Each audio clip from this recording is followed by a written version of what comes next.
Bonjour à tous, bienvenue sur ma chaîne. Ce soir-là, sous les lumières chaleureuses d'un foyer en apparence paisible, quelque chose s'est brisé. Une voix douce, un regard vide et un frisson glacial. C'était le début de la fin. Mais personne ne le savait encore. N'oubliez pas de vous abonner, de liker et de commenter, cela m'aide énormément. Je me tenais là, près de la porte d'entrée, les yeux fixés sur l'écran de mon téléphone que je ne regardais même pas. Je voulais gagner du temps, trouver un souffle, un semblant de calme pour dompter les vagues qui montaient en moi. Derrière moi, dans la cuisine, sa voix résonna comme un écho fatigué d'un quotidien devenu mécanique. « Ne sois pas en retard ce soir, Étienne, on a la réception de l'entreprise, » dit Claire, en faisant tinter les tasses sur le plan de travail. Je n'ai pas répondu tout de suite. Je savais ce que ce ton cachait. Il sonnait léger, presque banal, mais pour moi, c'était un avertissement. Une menace dissimulée sous le vernis de la routine. La soirée allait être longue. Et fausse. Je me suis tourné, l'observant à distance. Son dos tourné, sa silhouette que je connaissais par cœur. 12 ans de mariage. 12 ans de gestes familiers. La manière dont elle versait le café, la façon dont ses cheveux tombaient en cascade sur sa nuque. Même son parfum, toujours le même. Mais tout avait changé. Et rien ne se disait. Rien ne se criait. Juste ce silence, de plus en plus insupportable. Je ne manquerais ça pour rien au monde, ai-je murmuré, en glissant mon téléphone dans ma poche. Je me suis approché. Elle m'a tendu une tasse. Nos doigts se sont frôlés. Un contact vide. Il n'y avait plus de chaleur entre nous. Depuis des mois. Claire m'a adressé un sourire. Trop rapide. Trop forcé. Ses yeux brillaient, mais pas pour moi. Je le voyais maintenant. Je le comprenais enfin. Lucien sera là, tu sais. Il met toujours l'ambiance. Lucien. À chaque fois qu'elle prononçait ce prénom, mon estomac se tordait. Elle ne parlait pas seulement de son patron. Elle parlait de quelque chose, de quelqu'un d'autre. D'une attente. D'un frisson. D'un désir. Je le sentais dans sa voix. Dans le tremblement de ses doigts. Elle voulait le voir. Elle l'attendait. C'est un sacré personnage, ai-je lâché, en essayant de garder un ton neutre. Mais en moi, je bouillonnais. Je le détestais. Lucien, avec son sourire de conquérant, sa démarche de prédateur, son arrogance. Ya sabais. Je savais qu'ils couchaient ensemble. Pas depuis des semaines. Pas depuis des mois. Depuis des années. Tout avait commencé par des soupçons. Les réunions tardives, les appels mystérieux, les absences qu'elle justifiait par des urgences au bureau. Puis, un jour, elle était rentrée encore plus tard que d'habitude, un éclat dans les yeux que je ne lui voyais plus à la maison. Cette nuit-là, je l'ai regardée dormir. Jaisu. Pas besoin de preuves. Je la sentais, ailleurs. Perdu. Mais avec lui. Et pourtant, je ne l'ai pas réveillée. Je ne l'ai pas accusée. J'ai attendu. Car j'avais besoin de savoir. De voir. Détache la vérité. C'est à ce moment-là que j'ai engagé un détective privé. Le dossier est arrivé plus vite que je ne le pensais. Une enveloppe Kraft. Lourde. Dedans, des photos. Des textos. Des échanges de mails. Tout était là. Claire. Lucien. Des hôtels. Des séminaires bidons. Des regards amoureux, des corps entrelacés. Et ce sourire sur le visage de Claire. Ce sourire que je n'avais pas vu depuis des années. Ce n'était pas la trahison qui me brisait. C'était la durée. L'ampleur du mensonge. La conscience qu'elle avait choisi cette double vie, sciemment. Mais je n'ai rien cassé. Je n'ai pas crié. Je n'ai pas laissé exploser ma colère. J'ai fait autre chose. J'ai attendu. Et puis, il y a eu Élise. Je ne m'attendais pas à la croiser ce jour-là. J'étais venu chercher Claire au bureau. Lucien n'était pas là, mais elle, sa femme, sortait du parking, les yeux hagards, comme absente. On s'est heurté. On s'est regardé. Et j'ai compris. Elle savait. Quelques semaines plus tard, je l'ai contactée. On s'est donné rendez-vous dans un petit café discret à Saint-Émilion. Là, je lui ai glissé l'enveloppe sur la table. Elle n'a pas eu besoin de l'ouvrir. Elle savait déjà. Ses lèvres ont tremblé, sa voix aussi. Ils couchent ensemble, n'est-ce pas? J'ai hoché la tête. Sans chercher à adoucir la vérité. Depuis 4 ans. Elle a fermé les yeux. Inspire l'entertainment. Quand elle les a rouverts, j'ai vu autre chose dans son regard. Pas seulement de la douleur. De la determination. Je ne veux pas être une victime, Étienne. Et là, tout a changé. Elle voulait agir. Elle voulait frapper. Et moi aussi. Alors on a monté un plan. Pendant 6 mois, j'ai joué mon rôle. Le mari fidèle. Le compagnon compréhensif. Je souriais au dîner. Je l'accompagnais aux soirées. Je faisais bonne figure. Mais derrière chaque sourire, je creusais leur tombe. Claire, elle, ne voyait rien. Trop aveuglée par sa passion. Trop sûre d'elle. Elle pensait que j'étais dupe. Elle ne savait pas que chaque mot qu'elle prononçait sur Lucien renforçait ma résolution. Le matin de la réception, je l'ai vue se préparer. Trop soignée. Trop nerveuse. Tout va bien? Ai-je demandé, en l'observant ajuster sa robe pour la 5e fois devant le miroir. Bien sûr, répondit-elle rapidement, sans me regarder. Tu es magnifique. Elle m'a lancé un sourire distrait. Mais moi, je savais. Ce soir-là, c'était terminé. Plus de mensonges. Plus de faux-semblants. Je sentais mon cœur battre fort.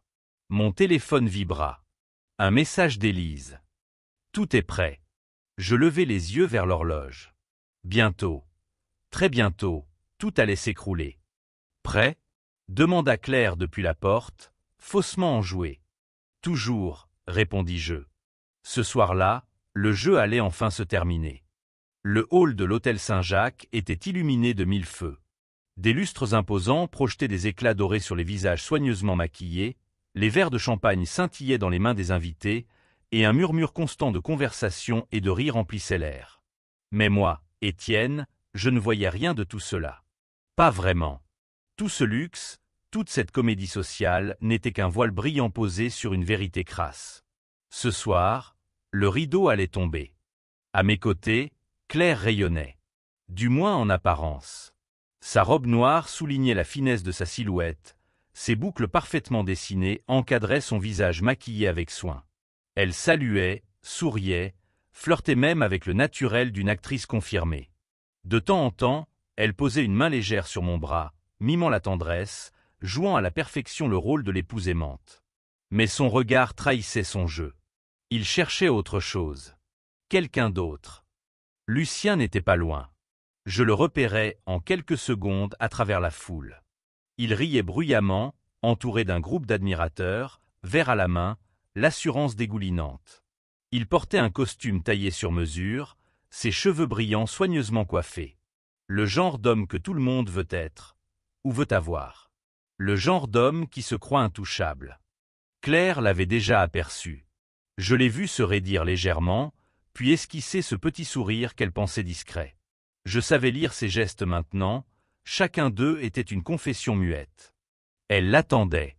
Elle espérait un moment à l'écart, un contact, un regard, une promesse silencieuse dans l'ombre de cette réception. Restai silencio. Observator. Mon cœur battait calmement, étrangement calme.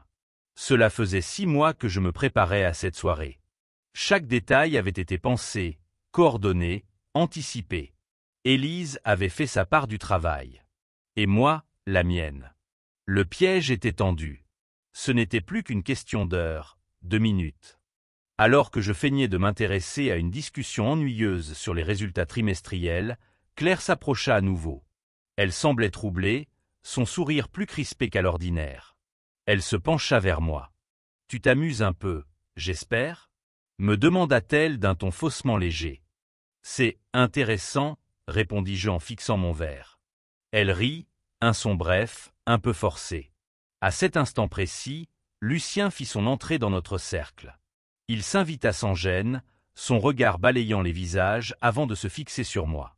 « Étienne, mon vieux, tu as l'air en pleine forme. » lança-t-il, avec cet enthousiasme théâtral qu'il réservait aux gens qu'il méprisait. Je levai mon verre, esquissant un sourire poli. Lucien. Toujours aussi brillant.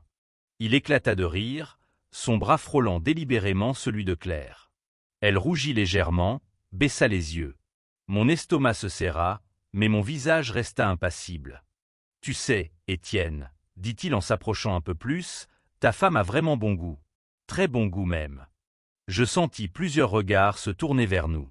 L'atmosphère s'alourdissait. Mais j'étais prêt. « Ah oui ?» répondis-je, d'un ton détaché. Lucien se pencha, sa voix descendant d'un ton, assez forte toutefois pour que les curieux autour de nous puissent entendre. Elle m'a choisi, après tout. Depuis des années. Et crois-moi, elle n'a jamais semblé se plaindre. Claire se figea. Son sourire disparut. Elle semblait à la fois choquée et paralysée. Je restai calme. Le moment approchait. Je m'avançai légèrement, mon regard dans celui de Lucien. C'est amusant que tu dises ça. Il eut un mouvement de recul, surpris par mon ton soudainement plus dur, plus précis. Parce que pendant que tu t'amusais avec ma femme, moi, je m'occupais de la tienne. Un silence brutal s'abattit sur notre petit cercle. Claire se tourna vers moi, le visage décomposé. Lucien écarquilla les yeux. « Quoi » s'écria-t-il. Mais je ne répondais plus. Parce que, pile à cet instant, les portes de la salle s'ouvrirent avec fracas. 2 policiers en uniforme s'avancèrent dans la lumière, scrutant la foule. Un murmure courut à travers la pièce. Tous les regards convergèrent vers eux. L'un d'eux s'arrêta devant Lucien. Lucien Delacroix. Vous êtes en état d'arrestation pour fraude financière et détournement de fonds. Lucien Blemett. Qu'est-ce que... C'est une blague. Vous avez le droit de garder le silence. Tout ce que vous direz pourra être retenu contre vous devant un tribunal. Claire recula, les mains tremblantes, les yeux grands ouverts. Elle me regarda. Elle comprit. Étienne. Non, qu'est-ce que tu as fait?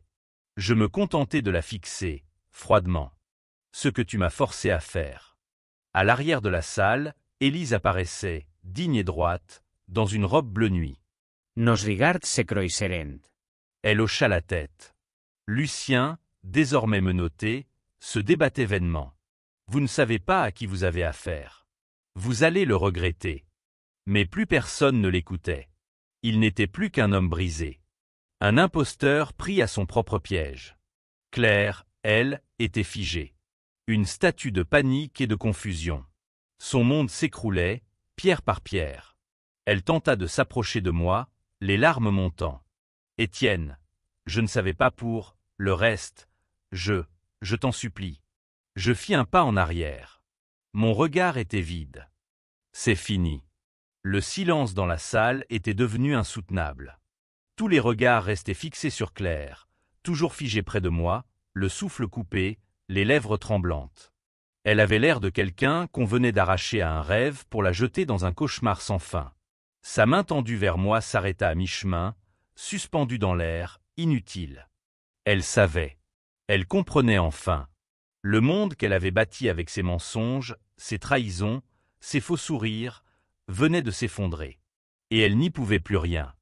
Lucien, de son côté, continuait de se débattre, mais ses protestations perdaient de la force à mesure que les policiers l'entraînaient hors de la salle, les menottes bien serrées autour des poignets.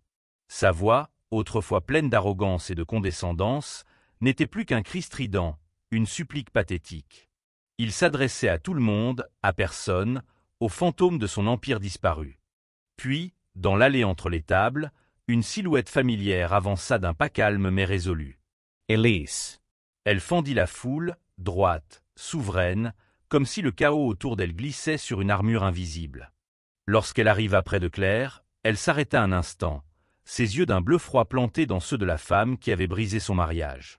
Claire tenta un sourire, maladroit, un geste désespéré, mais Élise resta de marbre. « Tu savais, dit-elle simplement, mais d'une voix qui portait dans toute la pièce. Tu n'as peut-être pas tout compris, pas tout deviné, mais tu savais. Et tu as choisi d'y rester. D'y plonger. » Claire voulut répondre, mais sa gorge sèche ne laissait sortir qu'un gémissement faible, étouffé par la honte. « Et pendant que vous couchiez ensemble dans vos hôtels de luxe, poursuivit Élise en se tournant vers l'assemblée, pendant que vous bâtissiez vos rêves sur des ruines, Étienne et moi, nous reconstruisions ce que vous avez tenté de détruire. Je crois que c'est à ce moment-là que Claire s'est effondrée. Literalment. Ses genoux ont lâché, et elle s'est retrouvée à terre, incapable de soutenir le poids de son propre désastre. Les larmes ont coulé librement sur ses joues, mais personne n'a bougé. Personne n'est allé l'aider. Même moi, je n'ai pas bronché. Je la regardais, sans colère, sans pitié. Juste, vidée. Elle avait été tout pour moi. Et maintenant, elle n'était plus rien. Elle leva les yeux vers moi, ses mains suppliantes, ses mots entrecoupés de sanglots. Étienne, je n'étais pas au courant pour l'argent, je ne savais pas, je te jure. C'était juste, moi et lui. Je n'ai jamais voulu que ça aille si loin. Je baissai les yeux vers elle, mes bras croisés, le cœur figé dans une étrange sérénité. Ce n'était pas de la haine. Ce n'était plus de l'amour. C'était un vide glacé. Une faim. Tu as fait tes choix, Claire. Et maintenant, tu en assumes les conséquences. Les officiers s'approchèrent. L'un d'eux posa doucement une main sur l'épaule de Claire, comme pour la prévenir qu'il était temps. Elle se leva difficilement, son corps agité de spasmes incontrôlables. Ses talons claquaient sur le sol comme une condamnation rythmée. En passant devant moi, elle s'arrêta encore une fois, les yeux noyés d'espoir. « Je t'aime encore, Étienne. Dis-moi que ce n'est pas fini, qu'on peut réparer. » Mais je ne répondis pas. Elle comprit. Et cette fois, elle ne dit rien de plus. La salle se vida peu à peu. Les invités, troublés, choqués, certains fascinés, s'éloignèrent dans un silence embarrassé. On murmurait, on spéculait, mais personne n'osait encore réellement affronter ce qu'il venait de voir. Le scandale allait faire le tour de la ville avant minuit, j'en étais certain. Et ce n'était qu'un début. Je rejoignis Élise près de la sortie. Elle m'attendait, son manteau sur le bras, ses traits calmes m'étendus. « Tu vas bien ?» me demanda-t-elle à voix basse. « Je crois que oui, » répondis-je après une pause. C'est étrange. Je m'étais imaginé ressentir une forme de victoire, ou même de soulagement. Mais ce que je ressens, c'est juste la faim. Elle hocha la tête. Elle comprenait. Mieux que quiconque. Dehors, l'air était froid, piquant. Le ciel sans étoiles s'étendait au-dessus de nous comme une page blanche. Nous avons marché jusqu'à ma voiture, silencieux. Pas besoin de mots. Tout avait été dit. Le passé venait de se refermer. Ce soir-là, Élise est restée avec moi. Pas pour fêter notre vengeance. Pas pour exulter. Mais pour être là. Pour regarder devant. Pour commencer à vivre. Les jours qui suivirent furent un déluge d'articles, de rumeurs, de convocations. Lucien fut maintenu en garde à vue. Son empire s'effondrait. Le parquet avait reçu tous les documents que nous avions préparés. Les preuves étaient irréfutables. Comptes offshore, contrats truqués, société écran. Tout était là, noir sur blanc. Il n'avait nulle part où fuir. Claire, elle, avait disparu des radars. Plus de publications sur les réseaux. Plus d'apparitions en ville. Juste des murmures. Certains disaient qu'elle était retournée vivre chez sa sœur dans une petite ville de l'intérieur. D'autres qu'elle tentait désespérément de sauver ce qui restait de sa réputation. Moi, je ne cherchais pas à savoir. Ce n'était plus mon histoire. Mon histoire, elle commençait à se réécrire. Lentement. Avec des silences, des hésitations. Mais surtout avec une honnêteté que je n'avais pas connue depuis des années. Les semaines qui suivirent la chute furent d'un calme trompeur. Le scandale avait explosé comme une bombe, et ces ondes de choc continuèrent de se répandre bien après le départ des policiers ce soir-là. Partout où j'allais, je sentais les regards. Certains pleins de curiosité malsaine, d'autres de respect silencieux, et d'autres encore de gêne ou d'incompréhension. Mais moi, je ne cherchais plus à expliquer. J'avais mis un terme à une mascarade qui m'avait rongé de l'intérieur pendant des années. Maintenant, je voulais juste respirer. Lucien fut inculpé de plusieurs chefs d'accusation. La presse s'en empara avec gourmandise. Chaque jour, un nouveau titre exposait un PAN de son empire corrompu. Les entreprises fictives, les comptes cachés à l'étranger, les contrats signés avec de fausses identités. Tout sortait au grand jour. Et plus le voile se levait, plus il apparaissait pour ce qu'il était vraiment. Un homme avide, manipulateur, prêt à tout pour asseoir son pouvoir. Même à trahir ceux qui croyaient en lui. Il fut transféré à Bordeaux en détention provisoire en attendant le procès. Son regard, lors de sa dernière apparition publique, m'avait frappé. Ce n'était plus le Lucien dominateur, sûr de lui, arrogant. C'était un homme vidé, un masque effondré, incapable d'accepter sa propre chute. Quant à Claire, elle tenta, maladroitement, de reprendre contact. Par des messages d'abord, puis par des lettres manuscrites. J'en reçus une par semaine, parfois deux. Toujours la même rengaine, qu'elle regrettait, qu'elle ne savait pas, qu'elle voulait réparer. Elle passait d'un ton suppliant à des justifications confuses, puis à des souvenirs doux qu'elle tentait de raviver. Elle essayait de me rappeler les débuts, les vacances, les sourires partagés. Mais ces mots ne trouvaient plus d'écho. Ils glissaient sur moi comme l'eau sur une vitre froide. Elle finit par venir chez moi. Je l'ai vue à travers la fenêtre, debout sous la pluie, tremblante, son manteau détrempé plaqué contre elle. Elle ne bougeait pas. Je suis sorti sur le perron. Elle m'a regardé, ses yeux rouges, pleins de détresse. « Étienne, s'il te plaît, laisse-moi t'expliquer. Il n'y a plus rien à dire, Claire. » Elle a avancé d'un pas, les mains jointes, suppliante. « Je sais que je t'ai fait du mal. Je sais que j'ai détruit quelque chose de précieux. Mais on avait quelque chose, toi et moi. On avait une vie. Des enfants. Tu ne peux pas simplement tourner la page. » Je l'ai fixée longuement. J'ai vu en elle une femme brisée, dépassée par l'ampleur de ses choix, par la réalité qu'elle n'avait jamais envisagée. Tu l'as fait à ma place, Claire. Tu as tourné la page quand tu l'as laissée entrer dans notre lit. Quand tu as choisi de me mentir pendant 4 ans. Elle s'est effondrée sur les marches, incapable de rester debout. Je ne l'ai pas touchée. Je n'ai pas bougé. J'avais déjà donné tout ce que j'avais à donner. Je t'aimais, Étienne, sanglota-t-elle. Et je crois que je t'aime encore. Je me suis retourné sans un mot, et j'ai refermé la porte. Ce chapitre était terminé. Ce fut Élise qui me ramena lentement à la vie. Pas avec des grands gestes ou des déclarations enflammées, mais avec de petites choses. Un café partagé au lever du jour. Une main sur l'épaule quand je doutais. Un silence complice quand les mots n'étaient pas nécessaires. Nous étions liés, pas seulement par la douleur, mais par une compréhension profonde. Elle aussi avait tout perdu. Elle aussi avait été trahie, humiliée. Et pourtant, elle avançait, avec une grâce et une force silencieuses que j'admirais. Nos enfants s'étaient rencontrés peu après la réception. Ma fille aînée, méfiante au début, s'était vite attachée à Élise. Son fils, quant à lui, avait une maturité rare pour son âge. Peut-être à cause de ce qu'il avait vu. Peut-être parce qu'il n'avait jamais eu la chance d'avoir un père réellement présent. Peu à peu, un équilibre s'est installé. Un fragile équilibre au départ, mais qui grandissait jour après jour. Je me souviens d'un soir, quelques mois après la tempête. Nous étions tous les 5 autour d'une table, à jouer à un jeu de société. Les rires avaient fusé. Sincere. Spontanes. Et soudain, j'ai senti quelque chose dans ma poitrine. Un poids qui se soulevait. Une chaleur que je croyais disparue à jamais. J'ai regardé Élise. Elle m'a souri. Un sourire simple, vrai. Et j'ai su.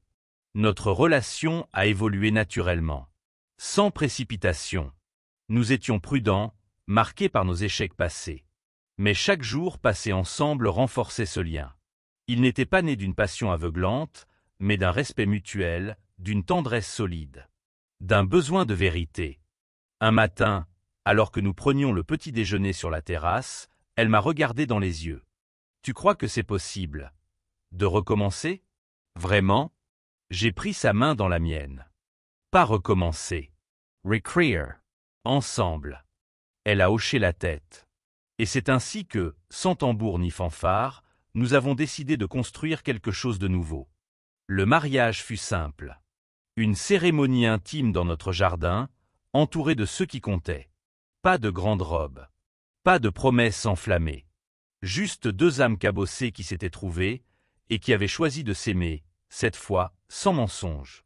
Les années qui suivirent furent étrangement douces, comme si la vie, après tant de tumulte, avait décidé de nous accorder une pause.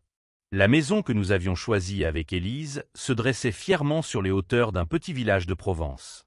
Chaque matin, la lumière baignait notre terrasse, et le chant des cigales accompagnait nos réveils. C'était paisible. Trop paisible, auraient dit certains. Mais pour nous, c'était une victoire. Je me surprenais parfois à observer les collines depuis notre balcon, une tasse de café chaud entre les mains, me demandant comment j'en étais arrivé là. Par quel étrange détour du destin 2 âmes fracassées avaient réussi à construire quelque chose de si solide, de si vrai. Ce n'était pas un conte de fées. Nous avions des cicatrices. Des souvenirs que nous n'évoquions qu'à demi-mot, les soirs d'orage. Mais ces douleurs passées faisaient désormais partie de notre force. Nos enfants aussi avaient trouvé leur place. Ma fille aînée, celle qui autrefois fuyait les silences, était devenue une jeune femme brillante et résiliente. Elle aimait Élise, sincèrement, et je voyais en elle une forme d'apaisement que je n'aurais jamais cru possible après ce qu'elle avait traversé. Mon autre fille, plus discrète, avait tissé un lien étonnant avec le fils d'Élise. Tous les 3 formaient une petite tribu unie par une compréhension instinctive de la perte et du renouveau. Un soir d'été, alors que le ciel prenait des teintes dorées, Élise s'approcha de moi sur la terrasse, un verre de vin à la main. Elle portait une robe légère, les cheveux attachés simplement, et pourtant elle n'avait jamais été aussi belle. « Tu te souviens du premier jour où on s'est parlé vraiment ?» demanda-t-elle, le regard perdu dans l'horizon. « Bien sûr, répondis-je. Ce petit café à Saint-Émilion. Tu étais glaciale. Et terriblement déterminée. » Elle sourit, songeuse. Je n'aurais jamais imaginé que ce moment marquerait le début de tout ça. Je lui pris la main. Elle était chaude, ferme. Vivante. Pas comme ces gestes mécaniques que j'avais partagés avec Claire durant les dernières années de notre mariage. Non, cette main-là, je voulais la tenir jusqu'à la fin de mes jours. On l'a méritée, dis-je. Chaque seconde de paix, on l'a gagnée. Mais même dans la quiétude, les fantômes du passé continuaient à rôder. Claire, par exemple, n'avait jamais totalement disparu. Elle m'envoyait encore, parfois, des messages. Moins fréquents, plus désespérés. Certains jours, elle se rendait devant mon ancien lieu de travail, espérant m'apercevoir. Un jour, elle m'a même attendu devant l'école, espérant échanger quelques mots avec nos filles. Elle lui avait tourné le dos, poliment mais fermement. Claire n'était plus qu'un souvenir douloureux pour elle. Une présence absente, une voix qui sonnait faux, même dans les mots d'excuse. Lucien, lui, avait écopé de 13 ans de prison ferme. Le procès avait été expéditif. La montagne de preuves accumulées par Élise et moi ne laissait aucune chance à ses avocats. Lorsqu'il a été condamné, je n'ai ressenti ni joie, ni haine. Juste un point final. Une ligne tirée sous un chapitre sordide.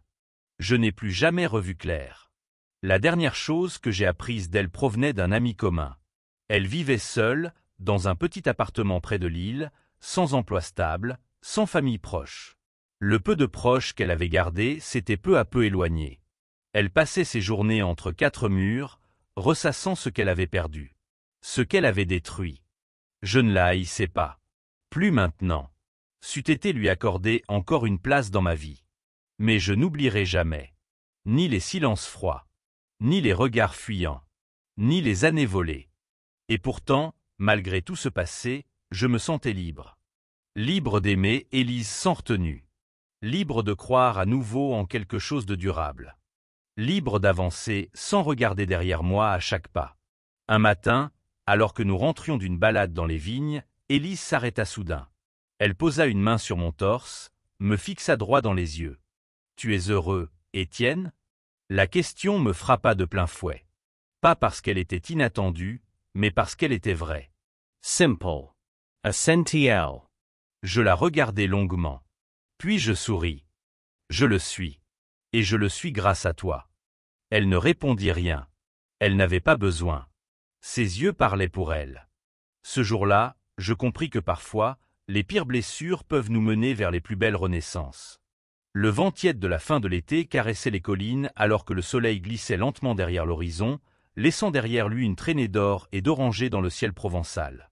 Sur la terrasse en bois de notre maison, les rires des enfants résonnaient à l'intérieur, flottant dans l'air comme un rappel joyeux de ce que nous avions réussi à reconstruire.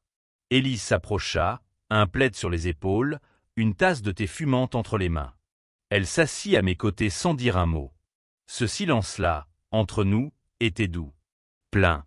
Chargé d'un passé que nous avions traversé ensemble, et d'un avenir que nous avions choisi de ne plus subir, mais de vivre pleinement. Je posai ma main sur la sienne. Elle était chaude, rassurante, réelle. Pas une illusion. Pas un mirage. Une promesse. On en a fait du chemin, dis-je en souriant doucement. Et ce n'est que le début, répondit-elle dans un souffle. Elle se pencha contre moi, sa tête posée sur mon épaule, et nous restâmes là, à contempler le paysage, sans un mot de plus. Tout avait changé. Ce que j'avais été, ce que j'avais cru être, ce que j'avais supporté, accepté, étouffé, tout cela appartenait à une autre vie. Une vie dans laquelle j'étais resté trop longtemps prisonnier d'une femme qui ne me voyait plus, d'un monde de faux-semblants, de compromis empoisonnés. Aujourd'hui, ce passé n'était plus qu'une ombre lointaine. Je pensais parfois clair. Par réflexe. Elle appartenait à une époque révolue, mais certains souvenirs avaient la peau dure. La voir effondrée, humiliée, implorant une seconde chance. Ce visage-là me revenait parfois en rêve, mais c'était toujours pour s'effacer dans la lumière du matin, comme une brume dissipée par le soleil. Ce n'était plus de la rancune. Même plus de la tristesse. C'était simplement fini. Lucien, lui, purgeait sa peine. 13 années pour fraude, blanchiment, abus de biens sociaux. Les journaux avaient vite cessé d'en parler. Le monde oublie vite ceux qui tombent de haut. De sa tour d'ivoire, il n'était plus qu'un nom associé à un scandale, un exemple que l'on donnait dans les écoles de commerce pour illustrer ce qu'il ne faut jamais devenir. Mais là où la justice humaine s'était chargée de Lucien, c'est la solitude qui avait achevé Claire. Elle avait tout perdu, son statut, ses amitiés, ses repères. Même ses enfants lui avaient tourné le dos. Et pourtant, je n'avais pas souhaité sa chute. Pas comme ça. Ce n'était pas elle que je voulais voir punie. C'était l'injustice de ces années volées, la douleur silencieuse d'avoir aimé sans retour. Le plus beau dans tout cela, ce n'était pas la revanche. Ce n'était pas d'avoir vu ceux qui m'avaient trahi s'effondrer. Non. Le plus beau, c'était ce que j'avais trouvé après. C'était Élise. Sa force. Sa douceur. Son honnêteté brute. C'était cette maison, bâtie de nos choix, de notre résilience. C'étaient nos enfants, riant à l'intérieur, libres de tout ce que nous avions enduré. C'était cette paix. Ce souffle. Un jour, alors que nous regardions ensemble un album de photos, je suis tombé sur un cliché pris peu après notre mariage. Élise, moi, les enfants autour de nous. Rien de parfait, mais tout de vrai. Et en moi, une émotion étrange m'a saisi. Ce n'était pas de la fierté, ni même de la satisfaction. C'était une forme de gratitude. Pour la douleur. Pour la perte. Car sans elle, je n'aurais jamais connu cette renaissance. Je me tournai vers elle, ce soir-là, le cœur tranquille. Tu sais, au fond, je crois que ce qu'on a vécu, toi et moi, c'est un miracle. Elle me regarda, un peu surprise, puis sourit. Pas un miracle, Étienne. Un choix. Et beaucoup de courage. Elle avait raison. Rien de magique. Rien de facile. Juste deux êtres qui avaient refusé de rester brisés. Les étoiles commençaient à percer le ciel, une à une. Le silence de la nuit s'installait doucement. Élise se leva, tendit la main vers moi. Viens. Les enfants nous attendent. Je pris sa main. Yemelevai. Et sans regarder en arrière, je suis entré avec elle dans la maison. Notre maison. Notre monde. Le passé était derrière moi. L'amour, lui, était ici. Maintenant. Et j'étais prêt à le vivre, pleinement, jusqu'au bout. Merci d'avoir pris le temps d'écouter cette histoire jusqu'à la fin. Si elle vous a ému, surpris ou même bouleversé, n'hésitez pas à nous le faire savoir en commentaire. Vos retours sont essentiels et nous permettent de continuer à partager des récits toujours plus proches de la réalité. Si ce type de contenu vous intéresse, pensez à vous abonner, à cliquer sur j'aime et à activer la cloche pour être averti dès la publication des prochaines vidéos. De nombreuses autres histoires vraies, touchantes et parfois choquantes vous attendent. À très bientôt pour un nouveau récit.